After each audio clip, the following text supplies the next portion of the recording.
Welcome students of Form 3.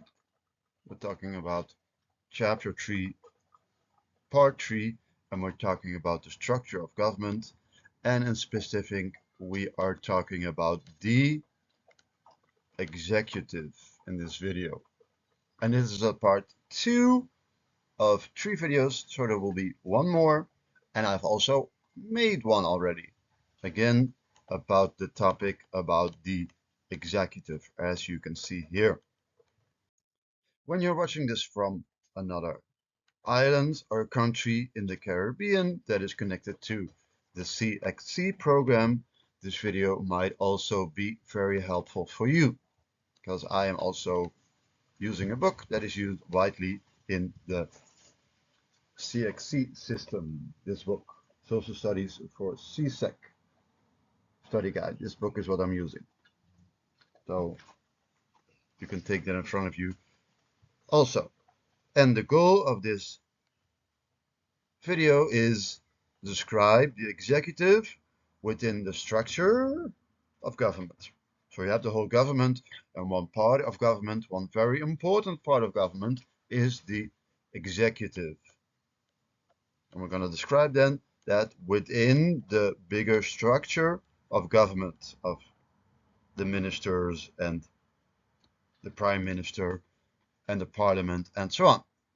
Those are the learning outcomes. And again, if you follow CXC program in Barbados or Jamaica, or even in Belize, or even in Guyana, this video could also be helpful for you, but my examples are taken from the island where I live, the island of Curacao.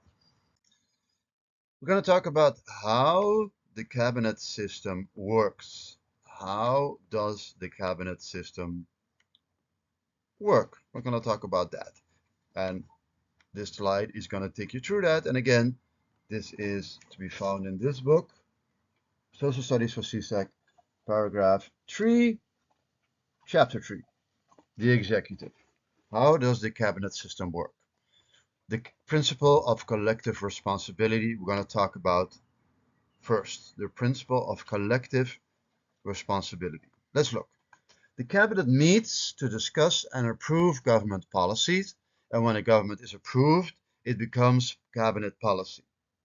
So the cabinet meets, discusses, and what they decide on together with the majority becomes cabinet policy. And they have to support it, all 7, 8, 9, or 10 of them, depending on how many ministers there are in a cabinet, they have to support that. Which means that members of the cabinet have to support and defend it. They cannot choose when they've talked about it, discussed it, and approved it. They are to support and defend that policy, that plan that they've made together, because it has become government policy in public and in parliament. And in Curacao, that means the following: in public and in parliament. In public means in front of the press, in front of the TV, in front of the newspapers, in front of the YouTube press, and perhaps even influencers. And also in parliament, whatever the ministers decide. This photo is from, I think, October, November 2024, when Xavier Sylvania had to defend his policy concerning taxes and absolving the taxes below a certain amount. A lot of people were happy with that, but some parties in the opposition of parliament were not as happy about that. Yeah, so you can see here the Minister of Taxes and Finances, Xavier Sylvania, and his cabinet members and colleagues are supporting him here. You can see here Gilmar Pisas, you can see here Charles Cooper, you can see here Sitri Heidoren, and you can see here Mr. Hato, Shelton Hato, I believe. Yeah, so in public, but also in cabinet, in parliament, they need to defend that policy. And a cabinet member who disagrees with that, so that's possible, personally you can disagree with it, but if you want to maintain the cabinet and you want to continue being a part of the cabinet, you're not at liberty to criticize the policy. You cannot say, oh, I don't agree with it, or this is not good enough. You're not at liberty we're not liber para. You're not free to speak out your opinion if you want to stay in the cabinet and if you want the cabinet to continue.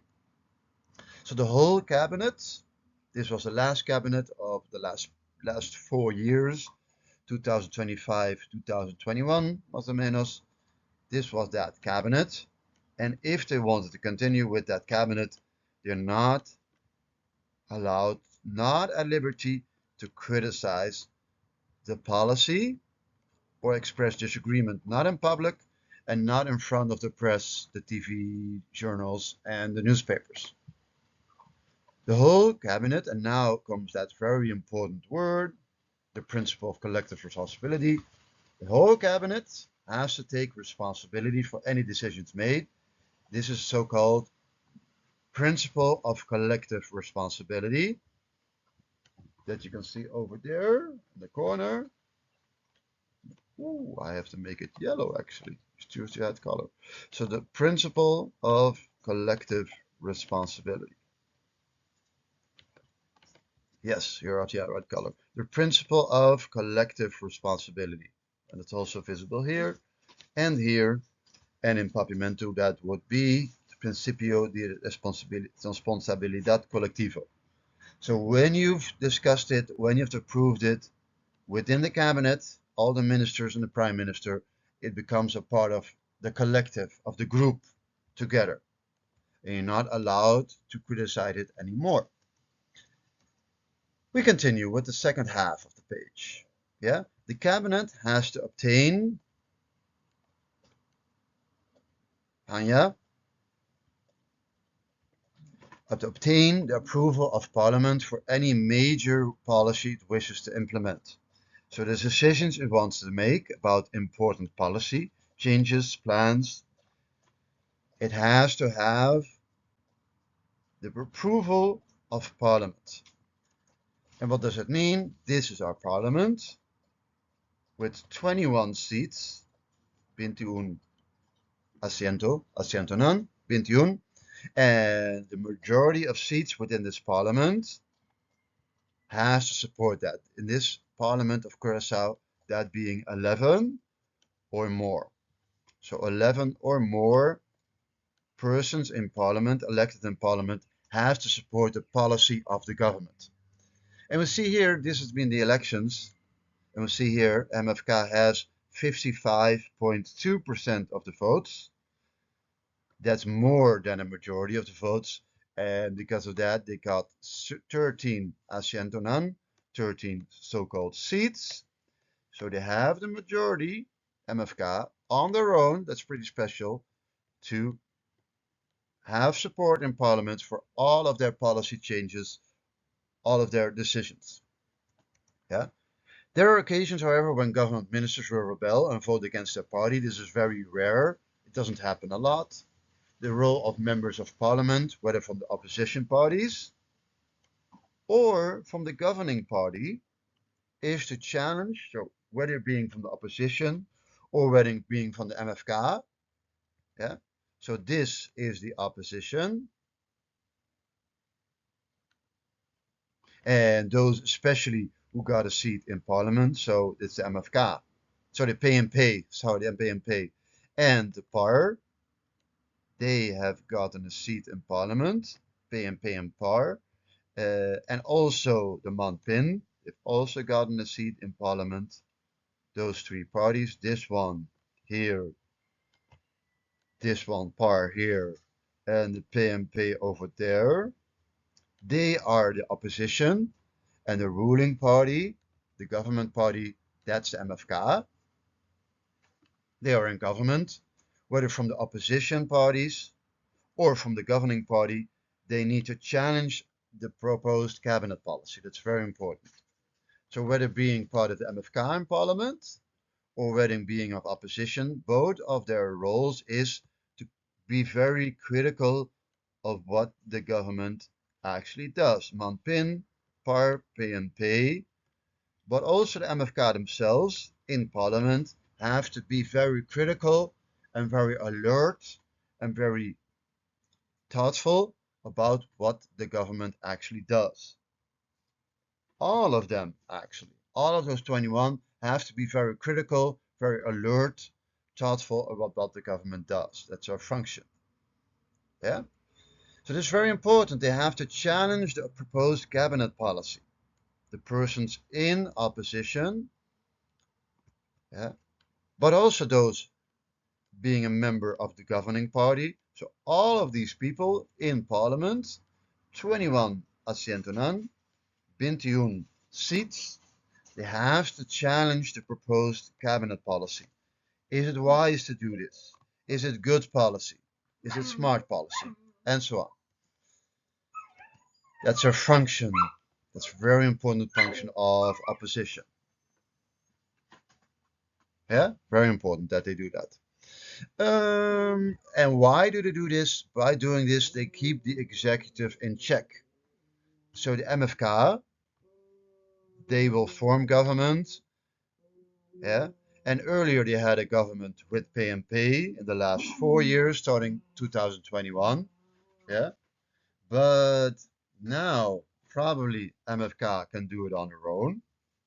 So they don't need the PNP anymore like they did in the last 4 years. But still, very important function is, whether being from the opposition or from the governing party, all the 21 persons here have to keep the government in check. That what they do is legal, is correct, and is the best for the nation as a whole.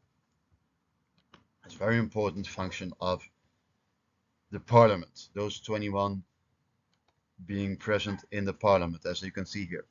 Cabinet ministers may be asked by other MPs to give about their ministries, give explanations about the ministry's policies. Yeah?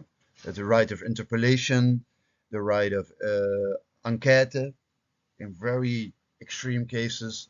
So cabinet members may be asked by other members of parliament to give explanations about their ministry's policies. Yeah? Let's continue. Yeah, so we see here also what happened here is that in November of last year, speaking 2024, the Minister of Finances made some important decisions about exempting people from taxes below a certain amount, and Parliament asked him to explain his actions. And he had to explain that towards the members of Parliament that are not in this picture but are sitting like around him, but they're not in this picture. Ministers. Government ministers are given certain areas of responsibility by the Prime Minister. Yeah. An area of responsibility is called the minister's portfolio. So área de responsabilidad. For instance, you have Mr. Charles Cooper, and he is the Minister of Traffic, Transporte y Planificación Urbano. So the Minister of Traffic, Transport and Urban Planning. More or less the Minister of Infrastructure. So he makes new roads. He thinks about improving the airport. He thinks about planning the city centers. He thinks about that. And this is the portfolio of Mr. Charles Cooper in the last cabinet and probably in the cabinet that is coming April 2025 too. And this is his area of responsibility. Área de responsabilidad. It's called the minister's portfolio. That's another name for that. The minister, yeah, the minister's portfolio is the area of responsibility. Exam tip, very fast. You need to know and understand the functions and powers of the executive and the relationship between his and other branches of government. Yeah, so the relationship between executive and judiciary, and the relationship between the executive and parliament, what we just now talked about, actually. So what are the relationship between executive and the legislature and the executive and the judiciary? We talked about that a lot in this video, how those different branches of government relate to each other. Again, if you're watching this from another island, this could also be helpful for you. and we talked about describing the executive within the structure of government. And if you want to subscribe, you can do that below. If you want to ask a question, do that below. And for now, enjoy your day, weekend, or time off. And I hope to see you very soon during my classes.